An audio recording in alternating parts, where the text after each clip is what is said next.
Hey, what is going on, guys? Welcome back to the channel. So last video we built a bumper for the rear of the 4Runner. Now if you missed that one, come on, what are you guys doing? Go watch it. I'll have it linked up in the corner. Go check it out. I built an awesome bumper for the 4Runner. Now we got to get this thing painted up. So my go-to paint on all my bumpers I built is Raptor liner. I love it. It's really strong, it looks really good, and it's really cheap. You can buy it on Amazon. You can get enough paint for like 50 bucks to do an entire, probably 2 bumpers. Anyway, what I like to do before Raptor liner is a nice coat of epoxy primer. So what we're gonna do, epoxy primer and then a Raptor line. Now I did build this bumper out of pickled and oiled steel, so it doesn't have mill scale on it like hot rolled steel does.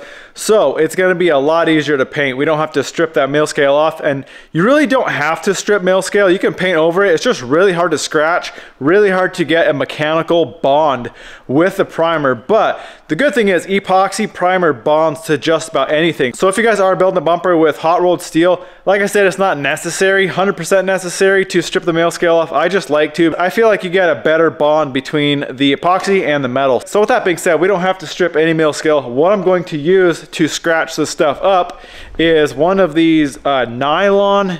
It's a nylon cut brush, and you just throw it on an angle grinder. This thing works so good for scratching metal and steel, bare steel. It doesn't scratch mill scale, like I said, but bare steel with no mill scale. It does an amazing job of sanding it. You get a nice profile, a nice scratch with it, and it's so fast and it's so clean, so easy. So we'll run over the entire bumper inside and out what we can get with this, and then we'll just hand sand all the corners, just get a little nice scratch there. Now if you guys have never used one of these and want to check it out, like always, I'll have everything linked down in the description box to where you can find all this stuff.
Well, that's it, guys. Bumpers on the 4Runner looking good. I gotta say it looks a lot better now that it's painted. Like I said in the last video, I wasn't too stoked when I put it on. Just the silver, you know, the bare steel, it just looked way off. Now that it's painted and kind of matched to the 4Runner, it looks a lot better. Now, I had a bunch of comments on my last video when I built the bumper. I'm not gonna be able to get the hitch pin in. Now I know it's not ideal how that hitch pin is set up where it's inside of the bumper kind of up, but there's no other way to do it unless you pull that hitch like 5 inches out so that pin, or like 4 inches out so the pin is on the outside of the bumper. I think that would look really goofy, so I pushed it in as far as I could. Now that spare tire's kind of been a pain in the butt when designing this bumper because it hangs so far down and it hangs back a lot. Now I didn't have much, I have about 3 or 4 inches between the bumper and the spare tire, so that's kind of where the hitch is sitting.